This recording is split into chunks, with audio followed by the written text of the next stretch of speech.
खुदा है। पानी की पावर को देखा, कहा ये हमारा खुदा है। आग की जो है, आग की तपिश और आग की ताकत को देखा, कहा ये हमारा खुदा है। लेकिन सुनो, अल्लाह ने अपने बंदों को ऐसी ऐसी ताकतें अता फरमाई, जब लोग सूरज को अगर कहे ये हमारा खुदा है, मकाम साहिबा में मेरे और आपके नबी अलैहिस्सलाम ने इसी सूरज को अब वापस मगरिब से पलटा करके जमाने वालों को बताया, ओ लोगों, मैं खुदा नहीं हूं बल्कि खुदा का बंदा हूं, खुदा का बंदा हूं। जब देखो मेरी पावर ये है, जिसको तुम खुदा कहते हो ये भी मेरा गुलाम है। जब ये मेरा गुलाम है तो जो गुलाम होता है वो खुदा नहीं होता, और खुदा वो होता है जो किसी का गुलाम नहीं होता, जो किसी का गुलाम नहीं होता। खुदा वो है जो खुद से है, किसी के बनाने से नहीं। लोगों ने चांद को देखा कि चांद हमारा माबूद है। चांद आज भी कितने लोग हैं समझे, चांद की पूजा करते हैं, चांद को अपना माबूद कहते हैं। मेरे नबी ने इसी चांद के सीने को चाक करके जमाने वालों को बताया, लोगों वो खुदा नहीं हो सकता जो बंदे के इशारे पर अपने आप को चाक कर दे, वो खुदा नहीं हो सकता। यही वहदानियत है, यही तौहीद है। आज लोग तौहीद की आड़ में न जाने क्या क्या कहते हैं और अल्लाह वालों से इनकार करते हैं। सुनो, यही बात सरकार गौसे आदम रज़ियल्लाहु ताला अन्हु के जमाने में आपने देखा होगा कि सरकार गौसे आदम निकल के जा रहे हैं रास्ते से। रास्ते में एक यहूदी चंद मुसलमानों को घेर करके, मुसलमानों को रोक करके कहता है, अल्लाह ने हमारे नबी हजरत ईसा अलैहि तहियतु व सना को अल्लाह ने बड़ा कमाल अता फरमाया, बड़ी ताकत अता फरमाई, बड़ा पावर अता फरमाया, बड़े मौजज़े अता फरमाए। तो मेरे और आपके इधर तवज्जो रखें, इधर तवज्जो रखें। अगर आप उधर देखेंगे तो कैसे काम चले? कहां जा रहे हैं आप लोग?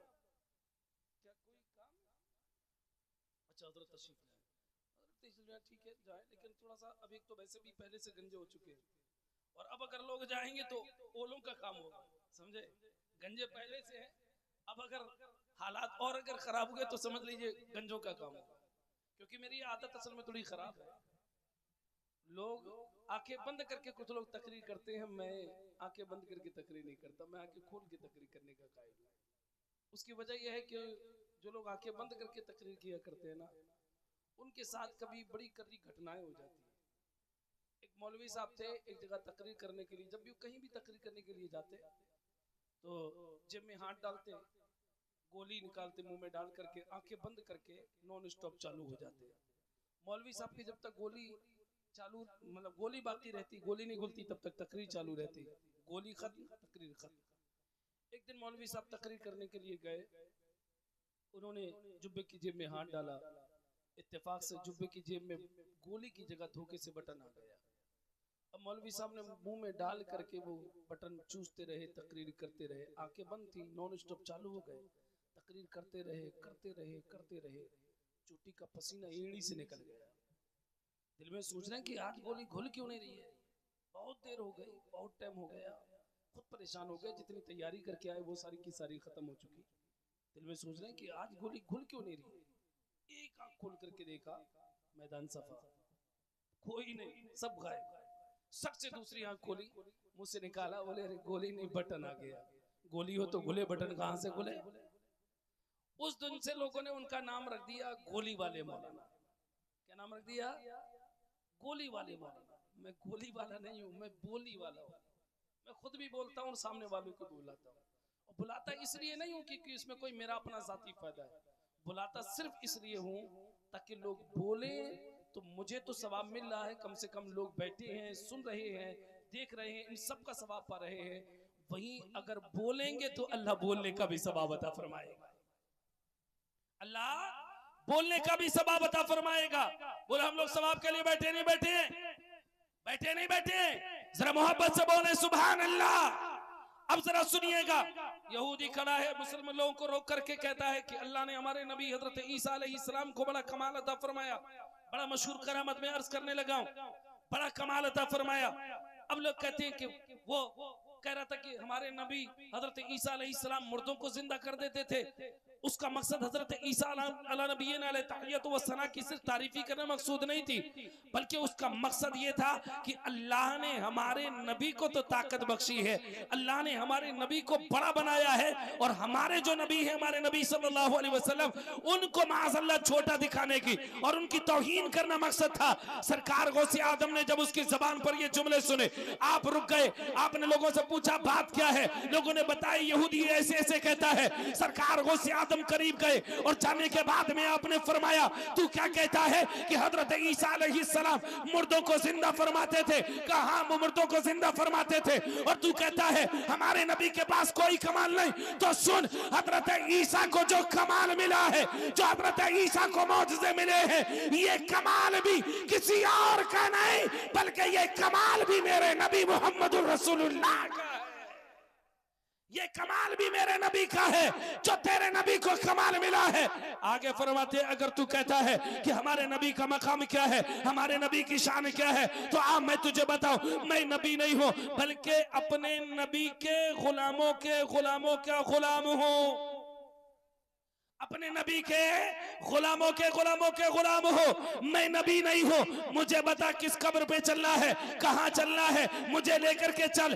अब वो ईसाई जो है, वो यहूदी जो है, वो हजरत गौसे आदम रज़ियल्लाहु ताला अन्हु को लेकर के वो जाता है। जाने के बाद में कब्रिस्तान में जाता है, वहां एक पुरानी कब्र के करीब जाता है।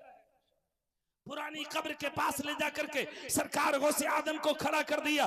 जो बरसों पुरानी कब्र है उसके सामने ले जाके गौसे आदम को खड़ा किया। अब सरकार गौसे आदम को जब खड़ा किया तो सरकार गौसे आदम ने फरमाया ये मजूसी था, ये गाने बजाने वाला था। उसे हैरत में पड़ गया कि इसके बारे में तो मैं भी नहीं जानता हूँ, और ये भी बता रहे हैं इसका दुनिया में था तो फेल क्या था। हैरत में पड़ने के बाद में सरकार गौसे आदम रज़ियल्लाहु ताला अन्हु के सामने वो खड़ा हुआ देख रहा है। सरकार से आदम ने फरमाया हजरत ईसा अलैहिस्सलाम क्या कह के मुर्दों को जिंदा करते थे? उसने कहा वो कहते थे कुम बेइज़्निल्लाह, उठ जा अल्लाह के हुक्म से, ये कहकर के मुर्दों को जिंदा फरमाते थे। सरकार गौसे आदम ने कब्र को ठोकर लगाई और फरमाया कुम बेइज़्नी, उठ जा मेरे हुक्म से। इतना कहना था वो मुर्दा अपने साजो सामान के साथ अपनी कब्र से बाहर आ जाता है, गौसे आदम के कदमों पे गिरता है, कहता है हुजूर मुझे अपना गुलाम बना लो, अपने नबी का गुलाम बना लो, कलमा पढ़ा के मुझे दाखिला इस्लाम कर लो। उधर यहूदी ने देखा, वो भी कदमों पे गिरता है, अर्ज करता है हुजूर मैंने देख लिया जब नबी के गुलामों का ये हाल है तो मोहम्मद अरबी की शान का आलम क्या होगा जब उनके कदा पर देते हैं। शान जमाना की झोली मोहताज का जब ये आलम है, मुख्तार का आलम क्या होगा। नारे तकबीर, नारे रिसालत, मसलके आला हजरत, शाने गौसे आजम, महफिले गौसे आजम, नारे तकबीर, नारे रिसालत, जिंदाबाद जिंदाबाद, सुभान अल्लाह। तवज्जो है आप लोगों की? समझ में आ रहा है ना? कहा कि मुझे भी अपने नबी का कलमा पढ़ा के मुसलमान कर लो। मैं जिस रंग में बोलता हूँ उस रंग में शायद आज नहीं बोल पाऊंगा, क्योंकि जिन हालात से मैं गुजर रहा हूँ अब ज्यादा जिक्र करना ठीक नहीं है। बहरहाल आप लोग सुन लीजिए। तवज्जो है आप लोगों की ना? समझ में आ रहा है ना आप लोगों के? जरा मोहब्बत से बोले सुभान अल्लाह। अब जरा गौर कीजिएगा, बात जो समझाना चाह रहा था मैं उस तरफ आ रहा हूँ। ये वाकया बयान करना मेरा मकसद कुछ और नहीं, बहुत मशहूर वाकया है। मेरे पास अल्हम्दुलिल्लाह बहुत से ऐसे वाकयात हैं जो शायद अभी तक आपने ना सुने हो, लेकिन मेरा जो मकसद था मैं उस तरफ आ रहा हूँ। मैंने ये क्यों आपके सामने अर्ज किया, जरा गौर से सुनिएगा। सरकार गौसे आदम ने क्या फरमाया? कुम बिइज़्नी, उठ जा मेरे हुक्म से।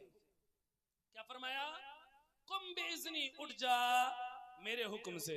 अब सवाल पैदा होता है, कितने लोगों को ये बात हजम नहीं होती? कहते हैं उन्होंने कुम बिइज़्नी कह करके उठ जा मेरे हुक्म से, ये कैसे हो सकता है, ऐसा कैसे हो सकता है? और अब तो मैंने कहा ना कि गैर तो गैर रहे, कुछ अपने भी बुजुर्गों की करामतों का इनकार करने लगे। एक बात कान खोल करके सुन लो, करामतों का जिक्र करने का मकसद सिर्फ दादो तहसीन ही हासिल करना नहीं होता है, बल्कि करामतों का जिक्र करने का मकसद इन वाकयात से, इनमें जो पोशीदा हिदायतें हैं, तो इसके पीछे जो हमारे लिए हिदायतें हैं, इन बुजुर्गों की अजमतें, इन बुजुर्गों के फजाइल जो है वो हमें पता लगते हैं। और हमारे सुन्नियों को ये पता लगता है अल्लाह ने अपने बंदों को कैसी कैसी कैसी ताकत लेकर के भेजा है, उनकी शान, उनकी अजमत क्या है, उनकी बुजुर्गी का अंदाजा होता है। ये करामतों का जिक्र करना सिर्फ तकरीर को कामयाब करना ही मकसद नहीं होता, बल्कि हकीकत में लोगों के दिलों में अल्लाह वालों की मोहब्बत पैदा करना मकसूद हुआ करता है। अब लोग कहते हैं कि कुरान से बयान करो, मैं बड़ी जिम्मेदारी के साथ अर्ज कर रहा हूं, कहते हैं कुरान से बुलाओ करामतें। एक बात मुझे बताओ, इस उम्मत के वलियों की करामतें कुरान से अगर कोई कहे कि लेकर के आओ, उससे बड़ा कोई बेवकूफ आपको नजर आता है? उससे बड़ा बेवकूफ कोई आपको नजर आता है? क्यों?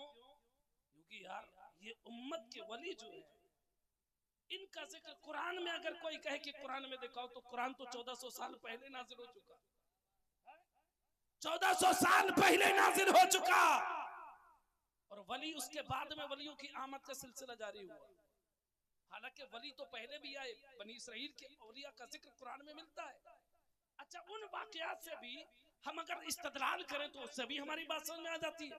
कैसे समझ में आती है? एक बात मुझे बताइए, आपने तख्ते बिल्किस का वाकया सुना है कि हजरत सुलेमान अलैहिस्सलाम की बारगाह में कहा कि वो तख्त है। पूरा वाकया बयान करना मकसूद नहीं क्योंकि वक्त बहुत ज्यादा हो जाएगा। वो जो है तख्ते बिल्किस वहां मौजूद था। हजरत सुलेमान अलैहिस्सलाम ने फरमाया कौन उसको लेकर के आएगा? एक वली। कौन? वली। उन्होंने पलक झपकते ही उस तख्ते बिल्किस को लाकर के हजरत सुलेमान अलैहिस्सलाम की बारगाह में पेश कर दिया। पलक झपकते ही उस तख्ते बिल्किस को लाकर के हजरत सुलेमान अलैहिस्सलाम की बारगाह में पेश कर दिया। इससे क्या साबित हुआ? एक बात याद रखो, अल्लाह ने मेरे नबी को तमाम नबियों का सरदार बनाया। अल्लाह ने हमारे नबी को तमाम नबियों का सरदार बनाया। मेरे नबी की शान क्या है?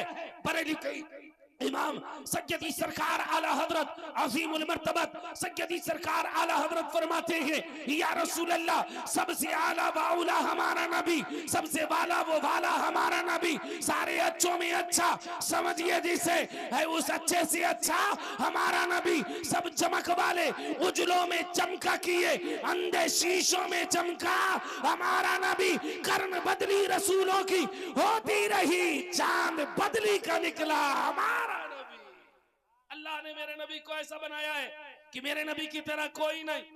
अल्लाह ने मेरे नबी का मकाम तमाम नबियों में बुलंद रखा।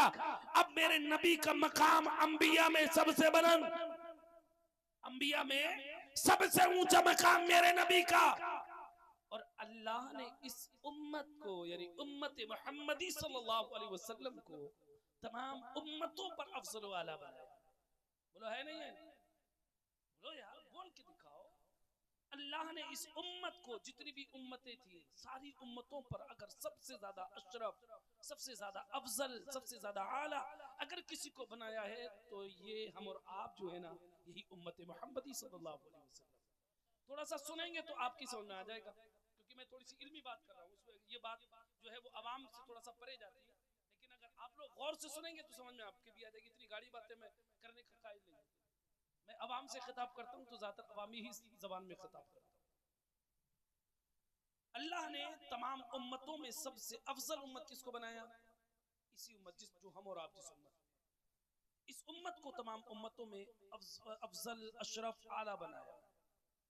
अब एक बात यह बताइए, हमारे नबी तमाम नबियों में अफजल, तमाम नबियों में अफजल जाहिरी तौर पर बाद में आए, लेकिन अल्लाह ने सबसे पहले मेरे और आपके नबी के नूर को अपने नूर से पैदा फरमाया। मेरे नबी खुद फरमाते हैं, अव्वलु मा खलक़ल्लाहु नूरी, अल्लाह ने सबसे पहले अपने नूर से मेरे नूर को पैदा फरमाया।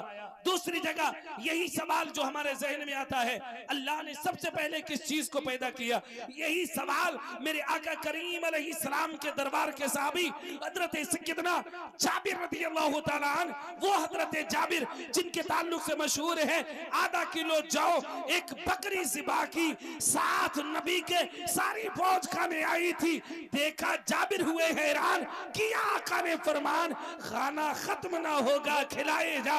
ये हजरत जाबिर रज़ी अल्लाह ताला ये मेरे आका की बारगाह में अर्ज करते हैं, या रसूल अल्लाह, अल्लाह ने सबसे पहले किस चीज को पैदा किया है? तो मेरे और आपके नबी ने इरशाद फरमाया, या जाबिरो इन्नल्लाह ताला खलक क़ब्ल अल-अशिया नूर नबिय्यिका मिन नूरिही। ऐ जाबिर सुन ले, अल्लाह ने कायनात की हर शय से पहले, जमीन से भी पहले, आसमान से भी पहले, फरिश्तों से भी पहले, जिन्नात से भी पहले, जन्नत से पहले, हुरो गिलमात से पहले, सबसे पहले अगर किसी चीज को पैदा किया तो तेरे नबी के नूर को अपने नूर से पैदा फरमाया है। तेरे नबी के नूर को अपने नूर से पैदा फरमाया। मेरे इमाम फरमाते हैं, वो जो न थे तो कुछ न था, वो जो न थे तो कुछ न था, वो जो ना हो कुछ ना हो। जान है वो जहान की, जान है तो जहान है। अब जरा गौर ज़हन को करीब कीजिएगा। अल्लाह ने मेरे नबी को सबसे पहले पैदा फरमाया, और पैदा भी कैसा फरमाया? रब खुद फरमाता है, हदीस कुदसी है, ऐ महबूब, अगर आपको पैदा करना मंजूर ना होता, मकसूद कायनात जो है वो कौन है, वजह तख्लीक कायनात कौन है, तो मेरे रब ने फरमाया, हदीस कुदसी है, रब फरमाता है, महबूब आपको पैदा करना मंजूर ना होता तो मैं जमीन को पैदा ना करता, मैं आसमानों को पैदा ना करता, यहां तक कि मैं अपने रब होने को भी जाहिर ना फरमाता। पता ये लगा कि अल्लाह ने सबसे पहले और अपने लिए जिसको बनाया वो जात मेरे और आपके नबी की जात है।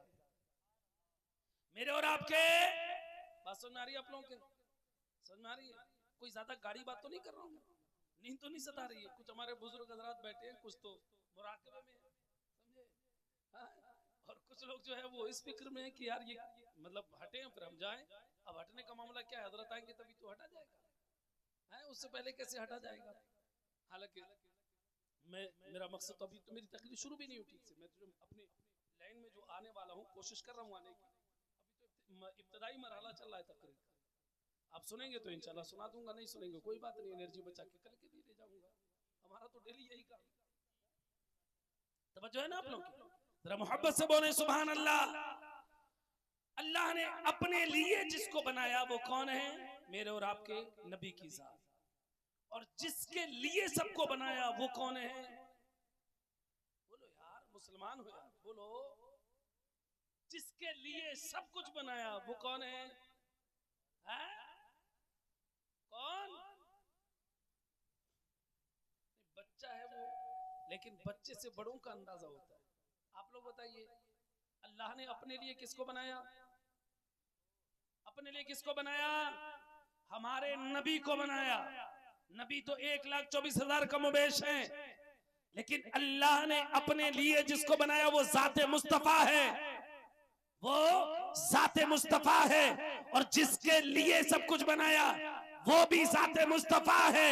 पता ये लगा, अल्लाह ने अपनी खातिर जिसको बनाया है मुस्तफा की जात है। इसी को तो मेरे शेख सरकार ताजुश्शरिया बदरुत तरीका रहमा फरमाते हैं, अपनी आपकी खातिर बनाए तो जहां, आपकी खातिर बनाए तो जहां, अपनी खातिर जो बनाया आप है या रसूल अल्लाह। अल्लाह ने कायनात को, सारी कायनात को आपके लिए बनाया है, लेकिन अपने लिए जिस जात को पैदा किया है वो कोई और नहीं, वो मेरे नबी की जात है, मुस्तफा की जात है। इसी को उस्ताद ज़मान अल्लामा हसन अलैहिर्रहमा फरमाते हैं, खालिक ने तुझे ऐसा तरेदार बनाया, यूसुफ को तेरा तालिबे दीदार बनाया, कौनैन बनाए गए सरकार की खातिर, कौनैन की खातिर तुम्हें सरकार बनाया। नारे तकबीर, नारे रिसालत, मसलके आला हजरत, शाने मुस्तफा, शाने मुस्तफा, महफिले मिलादे मुस्तफा, नारे तकबीर, नारे रिसालत, जिंदाबाद जिंदाबाद। तो पता ये लगा, अल्लाह ने मेरे नबी को सबसे पहले पैदा फरमाया। मेरे नबी का कोई जवाब नहीं। मेरे नबी का, अच्छा कुछ लोग कहते हैं नबी तो हमारी तरह है, कहते नहीं कहते हैं? शक्ल देखो, अगर सुबह में नजर पड़ जाए तो शाम तक खाना नसीब ना हो। इतना भोंडी शक्ल का है, काना है, खुतरा है, लिंजा है, लफंगा है। कहता है नबी तो हमारे बड़े भाई की तरह है। अच्छा, नबी को बड़े भाई की तरह कहता है? तूने अपनी आईने में शक्ल देखी है? सुन, नबी हमारी तरह नहीं। नबी के कैसे हैं हमसे ना पूछो, हमने जिनको देख करके ईमान लाए हैं उनसे पूछो। कौन? वो साहबा इकराम की मुबारक जमात, उनसे पूछो। साहबा इकराम से जब ये सवाल हुआ हुजूर कैसे हैं, हुजूर कैसे हैं, सब हर एक सहाबी का एक ही जवाब आता था, लम अरा क़ब्लहु वला बअदहु मिस्लहु। या रसूलल्लाह, आपके जैसा ना आपसे पहले आया और ना आपके बाद में कोई आएगा। ना आपसे पहले कोई आया, ना आपके बाद में कोई आएगा। यही तो बात थी कि हजरत हसन इब्न साबित रदियल्लाहु ताला, शायर की नजर बड़ी किमिया होती है, बड़ी गहरी नजर होती है। शायर हर खूबी को, हर ऐब को देखता है। हजरत हसन इब्न साबित कहते हैं, मैंने अपने आका करीम अलैहिस्सलाम को सर से पैर तक बार बार देखा और देखने के बाद मैं कहने पर मजबूर हो गया, वाहसनु मिन कलम तरकत आईनी वाकमलु मिन कलम तलिदिन निसा खुलिकता मुबर्रा मिन कुल्लि ऐबिन कान्नका कद खुलिकता कमा तशाओ। या रसूल अल्लाह, अल्लाह ने आपकी तरह किसी को पैदा ही नहीं फरमाया। कहते मैंने आज तक आपकी तरह किसी को नहीं देखा। आगे कहते देखता भी कैसे, जब किसी माँ ने कोई लाल ऐसा पैदा किया होता तब मैं देखता। आगे कहते हैं या रसूल अल्लाह, अल्लाह ने आपको बिल्कुल बेऐब पैदा किया है, बिल्कुल बेऐब पैदा किया है। और खुद कहते हैं आगे, या रसूल अल्लाह, अल्लाह ने हर एक को अपनी मर्जी के मुताबिक पैदा फरमाया, जिसको जैसा चाहा वैसा बनाया। किसी को लंबा बनाया, किसी को ठीकना बनाया, किसी की नाक लंबी रखी तो किसी की नाक को छोटा रखा, किसी को गोरा बनाया, किसी को काला बनाया। अल्लाह ने हर एक को अपनी मर्जी के मुताबिक पैदा किया। लेकिन या रसूल अल्लाह, जब रब्बे काबा ने आपकी जात को तखलीक फरमाया, जब अल्लाह ने आपको पैदा फरमाया तो सिर्फ अपनी मर्जी से नहीं बल्कि हुजूर जैसा आपने चाहा अल्लाह ने वैसा आपको बना दिया है। बरेली के इमाम सैयदी सरकार आला हज़रत की नजर जब इस हदीस पे पड़ती है तो बरेली से पुकार उठे, वो कमाल हुस्न हुजूर है कि खुमार नक्श जहां नहीं, वो कमाल हुस्न हुजूर है कि खुमार नक्श जहां नहीं। यही फूल खार से दूर है, यही शम्मा है कि धुआं नहीं। यही फूल खार से दूर है, यही शम्मा है कि, ऊंचा बोलो, यही शम्मा है कि धुआं नहीं। कहते नबी तो हमारी तरह। आओ हुजूर से पूछे, या रसूलल्लाह आप कैसे हैं, आप बताइए ना। तो मेरे आका ने फरमाया, लस्तु मिस्लकुम लस्तु कहायतुकुम अय्युकुम मिस्ली। कौन फरमा रहा है? ये नबी फरमा रहे हैं, नबी कह रहे हैं। मेरे आका फरमाते हैं, तुम में से कौन ऐसा है जो मेरी तरह है? कौन ऐसा है जो मेरी तरह है? पता ये लगा मेरे नबी की तरह अल्लाह ने किसी को नहीं बनाया। ऊंचा बोलो यार, इतना आहिस्ता बोलोगे, इतना आहिस्ता, जरा मचल के बोलो। गुलामी का सबूत पेश कीजिए। इश्क है तो इश्क का इजहार होना चाहिए, हर गली हर कूचे में प्रचार होना चाहिए। जरा मोहब्बत से बोले सुभान अल्लाह। नबी का नाम है तो गुलामों को मचल जाना चाहिए। अब अपने घुटनों पे से हाथ हटा लीजिए, आपके घुटने कोई लेके नहीं जाएगा, आप ही साथ में लेके जाएंगे। हैं? जरा मोहब्बत से बोले सुभान अल्लाह। मैं देखिए अब थोड़ा सा रंग में आ रहा हूं तो आप थोड़ा सा रंग में आ जाइए और जरा ये खामोशी को और ये माहौल को थोड़ा सा चेंज कीजिए ताकि मेरा मूड भी बनता जाए। जरा मोहब्बत से बोलिए सुभान अल्लाह, कहिए लब्बैक या रसूल अल्लाह। आप भी हाथों को छोड़ दीजिए, आपके हाथ कोई नहीं ले जाएगा। बोलिए लब्बैक या रसूल अल्लाह। मेरे नबी की तरह, मेरे नबी की तरह कोई नहीं। अम्मी आयशा सिद्दीक़ा रज़ियल्लाहु ताला अन्हा से पूछो, वो बताएं कि हुजूर कैसे है। हुजूर, कुछ बच्चे ना मदीना शरीफ के कुछ बच्चे गए, पूरी जो सहाबियां थी, मेरी माँ और बहनें भी सुने, जो बूढ़ी सहाबियां थी ना उनकी बारगाह में, और जाने के बाद में उन्होंने बूढ़ी सहाबी जो थी उनसे पूछा, आप बताइए ना, बच्चे थे ना, बच्चे यार आज हम अपने बच्चों को क्या सिखाते हैं? देखो हमें सिखाना क्या चाहिए, अपने बच्चों को बताओ कि तुम्हारे नबी का हुस्न कैसा था, अपने बच्चों को बताओ तुम्हारे नबी का चेहरा कैसा था, अपने बच्चों को बताओ तुम्हारे नबी की आंखें कैसी थी, अपने नबी को बताओ तुम्हारे नबी का किरदार कैसा था। बच्चे गए, बूढ़ी जो सहाबिया थी उनकी बारगाह में, आपने हुजूर को देखा है ना, अब बताइए हुजूर कैसे थे। तो कुर्बान जाऊं उन बच्चों पर भी। उन्होंने कहा कि तुम जानते हो मेरे आका कैसे थे, मैं बताऊं। फरमाया मेरे आका ऐसे थे कि अगर रास्ते में निकलते तो ऐसा लगता था कि चढ़ा हुआ सूरज जैसे होता है, यानी पूरी आबोताब के साथ जब सूरज चमकता है। कहा कि उसकी तरह का, उससे भी ज्यादा खूबसूरत मेरे आका थे, उससे भी ज्यादा खूबसूरत मेरे आका थे। अल्लाह ने मेरे नबी की तरह किसी को ना बनाया। और सुनो, जो कहते हैं नबी हमारी तरह है, हमारी तरह है, हमारी तरह, उनसे कहना वो कोई तेरा नबी होगा जो तेरी तरह हो। अगर तू मेरे नबी की बात करता है तो बरेली से मोहब्बत करने वालों, मुरादाबाद में रहने वालों, नबी के गुलामों, आला हजरत की जबान में सीना तान के अपने नबी का हुस्न बयान करना और कहना तू अगर मेरे नबी की बात करता है तो शान अल्लाह की सरताब कदम शान है ये, इंसान ही इंसान, वो इंसान है ये। ईमान तो बताता है कुरान, तो ईमान बताता है इन्हें, ईमान ये कहता है मेरी जान। कुरान तो ईमान बताता है इन्हें, ईमान ये कहता है। यार बोलोगे नहीं बोलोगे, अभी भी नहीं बोलोगे। आम नंबर सरे, मतलब वक्त ज्यादा हो रहा है, बात को समेट रहा हूं। सरकार गौसे आदम की करामतों का इनकार किया गया। और सुनो, अल्लाह ने जैसा मकाम अंबिया में हमारे नबी को अता फरमाया, बड़ी जिम्मेदारी के साथ अर्ज कर रहा हूं, सुनिएगा। मेरी माँ और बहनें अपने बच्चों को भी सुनाया करें, ये बातें सुनाया करो बच्चों को, क्योंकि ये फिल्में में दिखाना बंद करो बच्चों को, अगर तुम चाहती हो कि बच्चे बाकी रहे। सरकार आला हज़रत रज़ियल्लाहु ताला अन्हु ने पूरा रिसाला इस पर तहरीर फरमाया है कि माँ बाप पर बच्चों के हुकूक क्या है।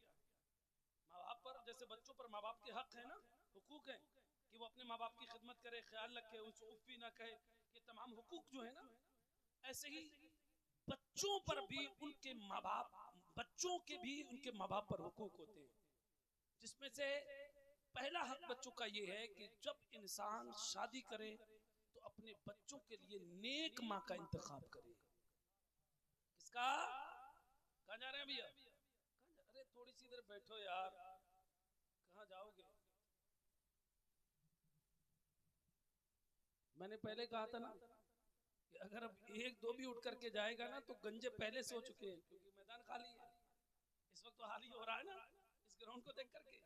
जैसे वो एक हज्जाम था, तो एक साहब इस दौर के का जेंटलमैन, वो गए साहब स्टेशन पर, उनको ट्रेन पकड़ना थी, तो एक हज्जाम जो था सलमानी, बाल बनाने वाला बार्बर, वो उसने देखा, उसका तो काम था, वो स्टेशन पे आवाज लगा रहा था सेब बनवा लो सेब। हालांकि अफसोस इस बात का है कि लोग जो बनने वाली होती है ना, लोग बिगड़ा करके कहते हैं बनवाने जा रहे। हालांकि जिन लोगों के चेहरों पर दाढ़ियां नहीं होती, बनी हुई नहीं होती, बिगड़ हुई है। बनी हुई अल्हम्दुलिल्लाह हम लोगों की है, देखिए ये बनी हुई। जो दाढ़ी होती है ना उसकी खूबसूरत बनाना, ये बना हुआ। और जो चेहरों पे दाढ़ी मुंडाती है तो उनकी बनी हुई नहीं, उनकी बिगड़ी हुई दाढ़ी, समझे, चेहरे बिगड़े हुए। अल्लाह ने तो मर्द को दाढ़ी रखने के लिए हुक्म दिया, अल्लाह के नबी ने हुक्म दिया कि दाढ़ी रखा है, लेकिन वो चेहरे को बिगाड़ रहा है, तो बिगड़ हुई नहीं है। बोलो, अब वो आवाज लगा रहा था कि दाढ़ी बनवा लो दाढ़ी, सेब बनवा लो सेब। अब वो जो जेंटलमैन जो था ना, उसने देखा कि टाइम देखा, बोले ट्रेन में अभी 5-10 मिनट 20 मिनट बाकी है, बोले चलो इतनी देर में काम हो जाएगी। सुबह जल्दी निकल आया था, डेली छीलने वाला आदमी था। कुछ तो बुड्ढे भी ऐसे हो जाते हैं ना कि उनके गालों में गड्ढे पड़ जाते हैं, गड्ढे, लेकिन फिर भी नाई की दुकान पे जाके बुला बुला के कहते हैं बोले ठीक से निकाल दिए, बचना नहीं चाहिए। कतई काला भवंग हो रहा है कतई एकदम, लेकिन उसके बावजूद भी दाढ़ी छिलवाने से बाज नहीं आ रहा, कब्र में पैर लटक गए, समझे। ये अफसोस की बात है। उसको अब भी मरने का खौफ नहीं है। मरने का खौफ तो हमारे दिल में हर वक्त होना चाहिए कि मौत के लिए कोई मुर्द, जवान, बूढ़ा या बच्चा कोई कैद नहीं। बच्चा हमारा पैदा हो तब से उसका ये इरादा हो कि मैं दाढ़ी रखाऊंगा, ये हौसले पैदा करो। और ये हौसले कहां से आएंगे? ये मेरी बहनें और मेरी माएं बैठी यहां से हौसले आएंगे। क्योंकि जब तक ये अपने आप में ये चीज पैदा नहीं करेंगी, ये मुआशरा हमारा नहीं सुधर सकता। क्योंकि ये औरतों का गुलाम बन चुका है। माजरत के साथ बुरा मत मानिए, ये औरतों का गुलाम बन चुका है। अब वो निकल के जा रहा था, बोले सेब बनवा लो सेब। इन्होंने सोचा कि लाओ यार बनवा लूं, लगे हाथों। बोले भैया बना दे जरा। उसने पूछा साहब क्या बनवाओगे, एक्सप्रेस बनवाओगे या पैसेंजर? उसने सोचा, वो तो भी जेंटलमैन था बाबूजी। उसने सोचा कि यार एक्सप्रेस तो थकी हुई गाड़ी होती है, क्यों ना वो पैसेंजर तो थकी हुई गाड़ी होती है, क्यों ना एक्सप्रेस बनवा ली जाए। उसने कहा तुम एक्सप्रेस बना दो। कहा बैठिए। बैठाया, शीशा उषा तो था नहीं। उसने भिगोई जैसे भिगोता है। अब उसने जो है भिगोने के बाद में यहाँ से उस तरह लिया, यहाँ से लिया, यहाँ से लिया, यहाँ। बोले बन गई? बोले हाँ बन गई। बोले अच्छा? बोला बड़ी जल्दी बना दी। बोले साहब एक्सप्रेस बनाइए ना। अच्छा। बोले अच्छा शीशा तो दिखाओ। उसने अपना झोले में से शीशा निकाला, दिखाया। बोले शीशा देख लीजिए। झोले में से शीशा निकाला तो अब जब चेहरे पे जब शीशा देखा ना, दिमाग का दही बन गया। गुस्से में बोले हैं ऐसे बनती है? बोले क्या हुआ साहब? बोले कि यहाँ छोड़ दिया, यहाँ छोड़ दिया, कहीं बनी है कहीं नहीं बनी है। तो बोले साहब इसमें मेरा कोई कसूर नहीं है। बोले क्यों बनाई तुमने, कसूर तुम्हारा क्यों नहीं? कहा साहब मैंने पहले पूछा था एक्सप्रेस बनवाओगे या पैसेंजर। बोले हाँ मैंने एक्सप्रेस इसलिए कहा कि एक्सप्रेस अच्छी होती है, फास्ट होती है। बोले साहब फास्ट ही तो होती है, तभी तो मैंने आपसे पूछा था। बोले जब वो फास्ट है तो जंक्शन बाई जंक्शन रुकेगी, छोटे मोटे स्टेशन पे थोड़ी रुकेगी। तो इसलिए ये एक्सप्रेस मैंने बनाई है, यहाँ से चली यहाँ, यहाँ से चली यहाँ, यहाँ से यहाँ। बोले खत्म। बोले तुम पैसेंजर कहते तो हर छोटे स्टेशन पे रुकती जाती। तो ये हाल इस वक्त ये बन चुका है कि कोई कहीं बैठा है, कोई कहीं बैठा, और ये हाल इस वक्त इसका हो चुका है। खैर अल्लाह ताला फजल खास फरमाए। बुजुर्गों की महफिल है, इस्लाही मुआशरा कॉन्फ्रेंस से मैं इसलाह करने की तरफ में बढ़ रहा हूँ। मेरे दोस्तों खुदा के लिए अपने बुजुर्गों से सच्ची मोहब्बत करो। सरकार गौसे आदम रज़ी अल्लाह ताला के गुलामों, अल्लाह ने सरकार गौसे आदम को क्या मकाम अता फरमाया है? जैसे मेरे नबी का मकाम अंबिया में अल्लाह ने रखा है, वैसे ही अल्लाह ने वलियों में सरकार गौसे आदम का मकाम रखा है। सरकार गौसे आदम खुद फरमाते हैं कुल्लु वली लहू कदमु व इन्नी, अल्लाह ने हर एक वली को किसी ना किसी नबी के नक्श कदम पे रखा है। लेकिन कहते हैं जब अल्लाह ने मुझे पैदा फरमाया तो अला कदमिन नबी बदरिल कमाली, अल्लाह ने मुझे बदरे मुनीर मुस्तफा करीम अलैहिस्सलातु व तस्लीम के नक्शे कदम पे रखा है। पता ये लगा अल्लाह ने अपने महबूब की साथ का मज़ार बना करके, अपने महबूब का नाइब बना करके, मज़ारे अतम बना करके जिस साथ को भेजा है उसी साथ को आज जमाना शेख अब्दुल कादिर जीलानी गौसे आदम बड़े पीर के नाम से जानती पहचानती है। वह बड़े पीर जिसके ताल्लुक से बरेली के इमाम ने कहा था वाह क्या मर्तबा ऐ गौसे वाला तेरा, ऊंचे ऊंचों के सरों से कदम आला तेरा, सरबला क्या कोई जाने कि कैसा तेरा, औलिया मलते हैं आंखें वो है तलवा तेरा, औलिया मलते हैं आंखें वो है। थोड़ी सी ऊंची निकाल दो आवाज यार, थोड़ी सी मोहब्बत से बोल दो सुभान अल्लाह। तो मेरे दोस्तों सरकार गौसे आदम से सच्ची मोहब्बत करो। अब लोग करामतों का इनकार करते हैं, अच्छा बाद में वो नुक्ता बयान कर दो वरना छूट जाएगा तो फिर मसला हो जाएगा। क्या कहा गौसे आदम ने? सरकार गौसे आदम ने फरमाया क्या हजरत मूसा अलैहिस्सलाम फरमाते कुम बेइज़्निल्लाह, उड़ जा अल्लाह के हुक्म से, लेकिन सरकार गौसे आदम ने कुम बेइज़्नी फरमा करके मुर्दों को जिंदा फरमाया। ये बात बड़ी, मैं बहुत अहम बात करने लगा हूं, ये हवाला अपने पास रखिएगा। लोग इतराज करते हैं कि ऐसा कैसे हो जाएगा। एक हदीस कुदसी का मफहूम सुनो। अल्लाह रब्बुल इज्जत ने इरशाद फरमाया, मेरे आका राबी हैं, अल्लाह इरशाद फरमाता है जब मेरा कोई बंदा मोमिन कसरत नवाफिल से मेरा कुर्ब हासिल कर लेता है तो मैं उसकी जबान बन जाता हूँ, मैं उसके पैर बन जाता हूँ, मैं उसके हाथ बन जाता हूँ, मैं उसकी आंख बन जाता हूँ। क्या मतलब? अगर कोई इंसान ये कहे अल्लाह का हाथ है, कोई कहे अल्लाह का पैर है, कोई कहे अल्लाह का जिस्म है, कोई कहे अल्लाह की जबान है, कोई कहे अल्लाह की आंख है, तो उलमा इकराम बैठे हैं, पूछ लेना अगर कोई इंसान ये अकीदा रखे अल्लाह का जिस्म है, हाथ या पैर है, सीधा काफिर हो जाएगा। क्या हो जाएगा? सीधा काफिर हो जाएगा, क्योंकि अल्लाह हर ऐब से पाक है, अल्लाह हर ऐब से पाक है। फिर अल्लाह खुद फरमा रहा है कि मैं उसकी जबान बन जाता हूँ, मैं उसके हाथ बन जाता हूँ, मैं उसके पैर बन जाता हूँ। इसका क्या मतलब? इसका क्या मतलब? तो मुहद्दिसीन फरमाते हैं इस हदीस का मतलब ये है कि वो बंदा रब के इतना करीब हो जाता है। कौन बंदा? जो अल्लाह का कुर्ब हासिल कर लेता है, वो अल्लाह के इतना करीब होता है, इतना करीब होता है, जबान उसकी होती है, कलाम खुदा का होता है, हाथ उसका होता है, अता रब की होती है। मतलब से अधिकार यूं कहिए, वो वही कहता है जो उसका रब कहता है, वो वही चलता है जहां उसका रब कहता है, वो वही देता है जो उसका रब कहता है, वो वही सुनता है जो उसका रब कहता है। अब सरकार से आदम ने क्या फरमाया?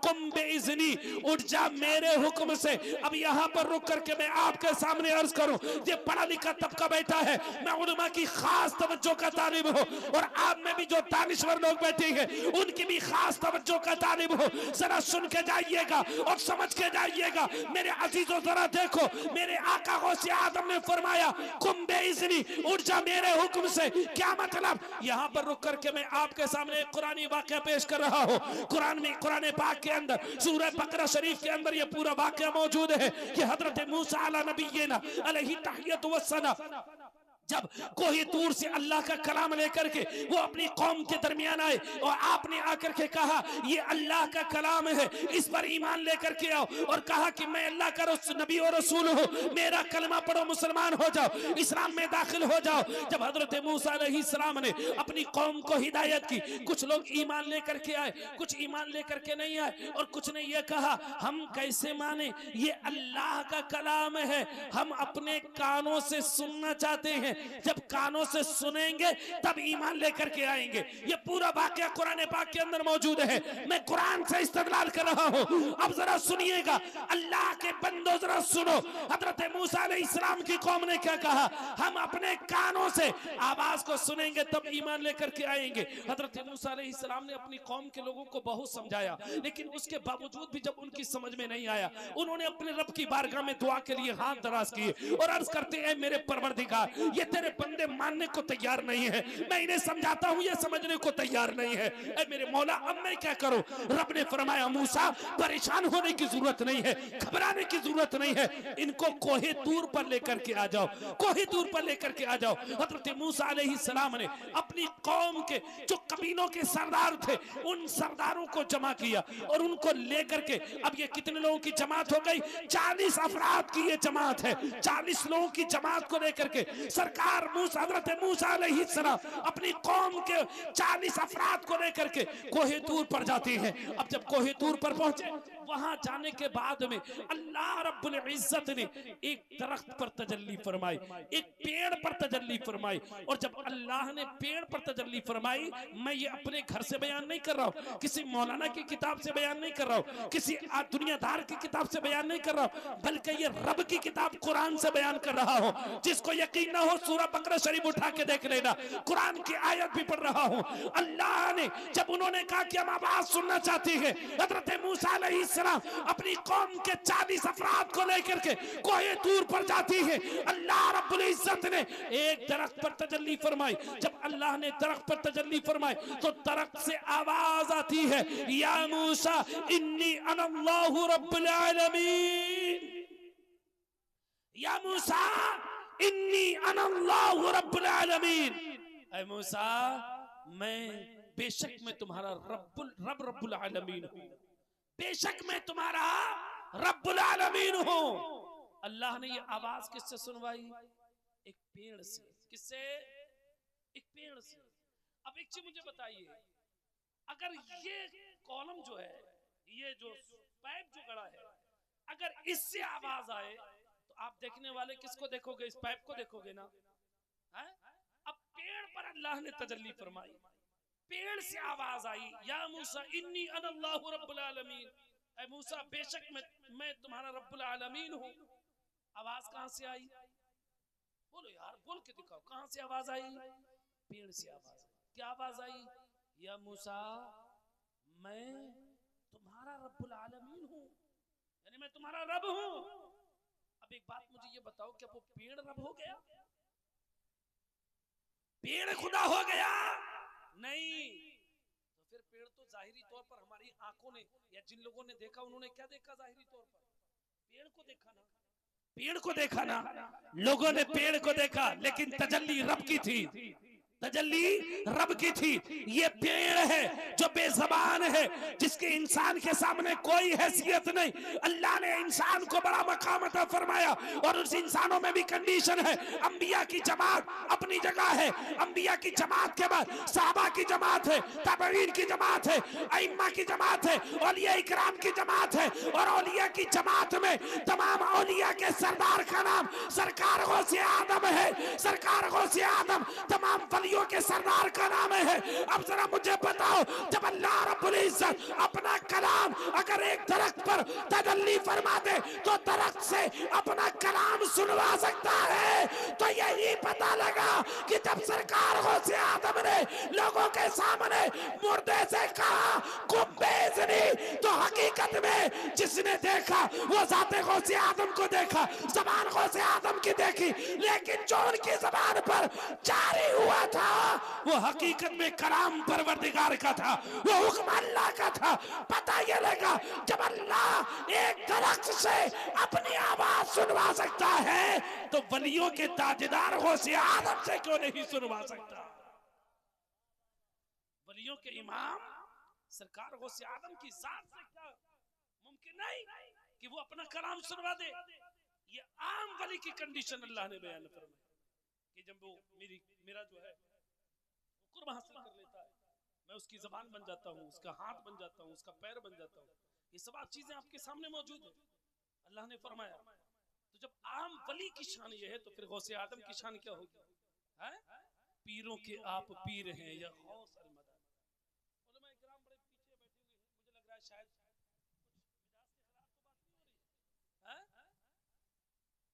क्योंकि अगर इंजन से सपोर्ट मिल जाती है ना तो डब्बे तो अपने आप रास्ते पे आ जाते हैं। इसलिए अगर ये हमारे करम नवाज़ी सैयद साहब है माशाल्लाह, इनका तो कोई इनका कहना ही नहीं है, इनसे तो कोई शिकवा भी नहीं और कोई शिकायत भी नहीं। हम इनसे क्या शिकायत कर सकते हैं? बस एक ही गुजारिश है कि ये हम लोगों के लिए दुआ कर दें, यही हमारे लिए काफ़ी है। तवज्जो है ना आप लोगों की? सरकार गौसे आदम को अल्लाह ने बड़ा मकाम अता फरमाया।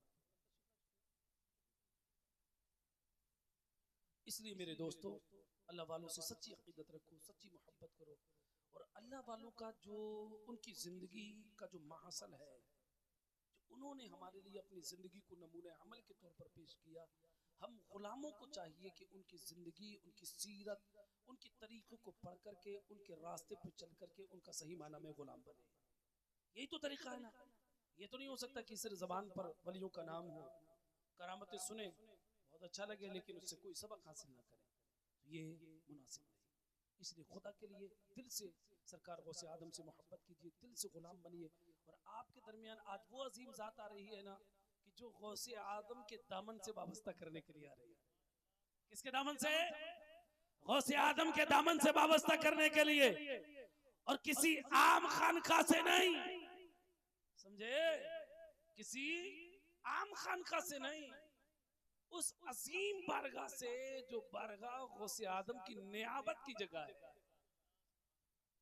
सरकार आला हजरत को अल्लाह ने गौसे आदम का नाइब बना करके बरेली में भेजा, समझे?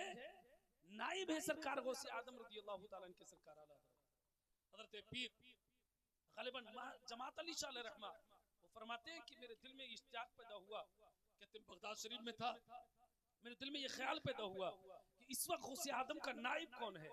कहते दिल में ख्याल पैदा हुआ, कहते जब रात को सोया तो ख्वाब में सरकार गौसे आदम की ज़ियारत हुई, और कहते जब सरकार गौसे आदम की ज़ियारत हुई तो मैंने देखा कि सरकार गौसे आदम तशरीफ लाए, मैंने सलाम अर्ज़ किया, मुसाफा किया। कहते सरकार गौसे आदम ने फरमाया, बेटा तुम्हारे दिल में ये ख्याल था ना हमारा नाइब देखना चाहते हो, नाइब कौन है? तुम्हारे दिल में ये तमन्ना थी ना हमारा नाइब देखोगे? कहा हुजूर मेरी ये तमन्ना थी। कहा हुजूर आपका नाइब कौन है? आपने फरमाया हमारे पीछे झांक करके देखो। कहते मैंने पीछे झांक करके देखा तो क्या देखता हूँ, कोई और नहीं बरेली के इमाम अहमद रजा खान आला हजरत की जात है, जिसको अल्लाह ने गौसे आदम का नाइब बना करके सुभान अल्लाह, सुभान और आपको मालूम है एक बड़ा मशहूर वाकया, ये मशहूर तो अवाम में नहीं है लेकिन खवास में मशहूर है। सरकार आला हजरत रज़ी अल्लाह तआला अन्हु के जमाने में अपने हुजूर ताजुश्शरिया अलैहि का जिन लोगों ने ड्राइंग रूम देखा है ना, जहाँ हजरत मुरीद फरमाते थे, हुजूर ताजुश्शरिया अलैहि जहाँ मुरीद फरमाते थे आखिरी अय्याम में, ड्राइंग रूम आप उसमें दाखिल होंगे तो बिल्कुल जो दरवाजा है उसके बराबर जो दीवार लगी हुई है उसमें आप देखेंगे तो एक रोशनदान है, एक बाई एक का, वो दीवार भी पुरानी है, वो रोशनदान भी पुराना है। उसके ताल्लुक से मैंने खुद सुना है, जिन लोगों ने देखा और जिन लोगों ने सुना, ये किताबों में नहीं, ये सीना बसीना मामला हुआ है, जिन लोगों से मैंने सुना, वो कहते हैं कि सरकार आला हजरत रज़ी अल्लाह तआला अन्हु मामूल के मुताबिक अपने उस हुजरे में रात को क़याम फरमाते थे। कहते हैं एक दिन एक अफ्रीका के, गालिबन मौलाना अब्दुल हमीद साहब नाम था, ऐसी कुछ नाम था उनका, अफ्रीका के थे, वो पढ़ने के लिए उन दिनों में आए हुए थे बरेली शरीफ। कहते कि सारे लोग सो गए, अब तो लाइट का मामला है, उस वक्त तो लाइट वगैरह भी नहीं थी, सारे लोग सो गए। वो कहते मेरा अफ्रीकी मिजाज था, मैं रास्ते में वहीं टहल रहा था ऐसे ही, कहते मैंने देखा कि अचानक मेरी नजर सरकार आला हजरत के कमरे पर पड़ी, तो कहते मैंने क्या देखा कि उस रोशनदान से बहुत तेज रोशनी निकल रही है, बहुत तेज रोशनी निकल रही है। कहते जब मैंने रोशनी निकलते हुए देखी तो कहते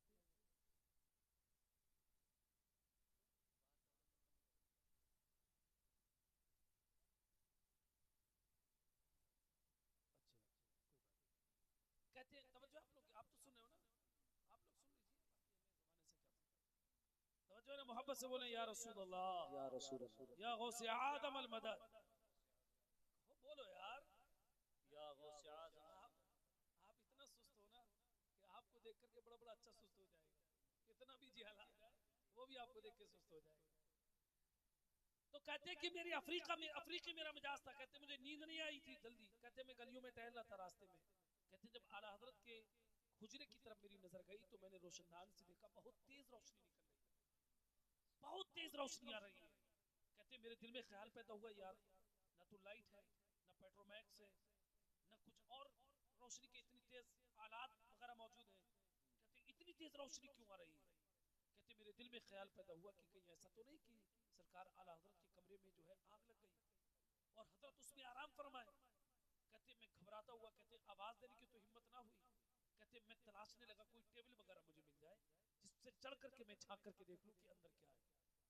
कहते कि मुझे एक टेबल मिल गया, कहते मैं टेबल का मैंने दीवार के किनारे रखा और कहते टेबल पर मैं चढ़ा और चढ़ करके जब मैंने झांक करके देखा तो मेरी आंखें देख करके फटी की फटी रह गई।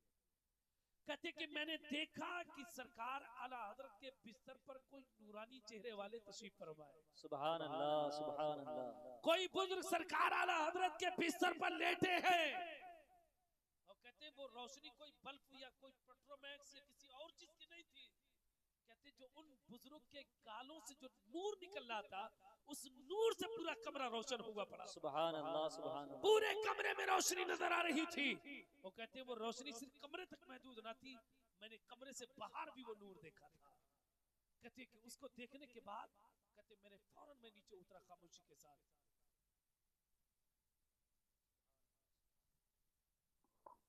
बैठ रहे